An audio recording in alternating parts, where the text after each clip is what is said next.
नमस्कार दोस्तों, भावांजलि के मंच पर मैं अंजलि सिफर आप सभी का स्वागत करती हूँ। सुनो कहानी में मैं आज एक बहुत ही मार्मिक, दिल को छू लेने वाली लघु कथा लेकर हाजिर हूँ, जिसे लिखा है अम्बाला शहर की बेहतरीन लेखिका श्रीमती नीरजा रजनीश जायसवाल जी ने, और इसका शीर्षक है एक नई सुबह।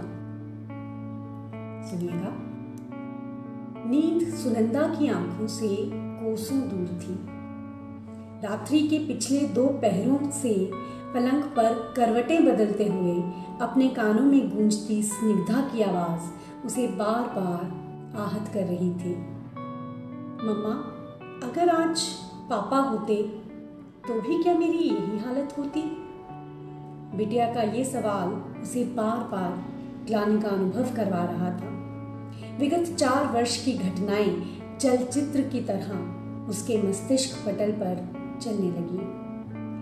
कितनी खुश थी वो उस दिन जब अर्पित को स्निग्धा के लिए जीवन साथी चुना। आकर्षक, वाणी में मिठास लिए, कंपनी में ऊंचे पद पर आसीन,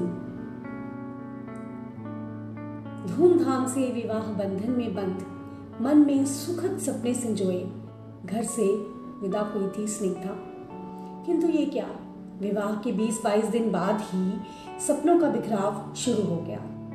सास और ननद द्वारा बार बार सुंदर और सुशील स्निग्धा को बदसूरत और सांवली और ना जाने क्या क्या कहकर प्रताड़ित किया जाने लगा।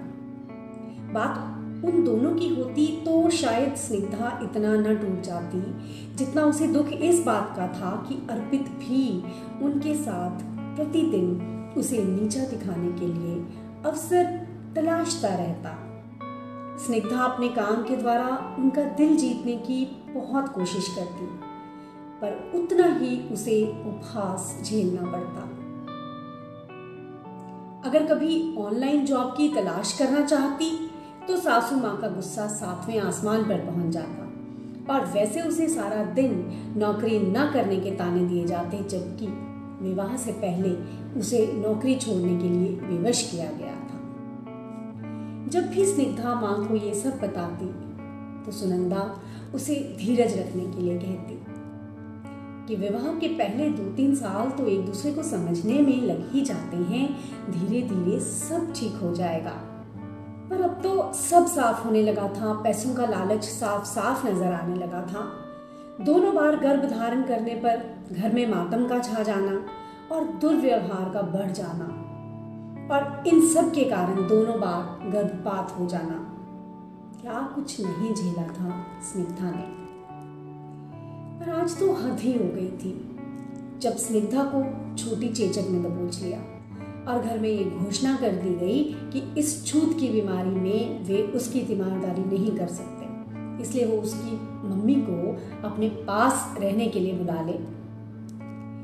सोच रही थी सुनंदा कि और कब तक वो अपनी बेटी को अपमान और तिरस्कार भरी जिंदगी जीने के लिए वहीं छोड़ दे। क्यों अब तक समाज और जमाने की दुहाई देकर बार बार उसे अत्याचार सहने और समझौता करने के लिए मजबूर किया गया। धिक्कार रही थी स्वयं को कि इंजीनियर बनाकर भी क्यों उसे पराश्रित कर दिया।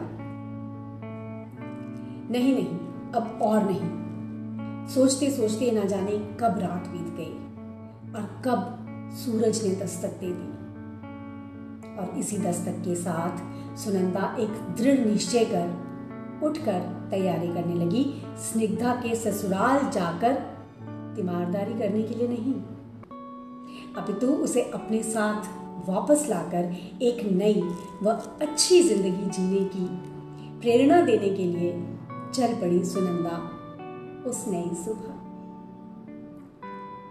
बहुत ही मार्मिक, दिल को छू लेने वाली कहानी। ईश्वर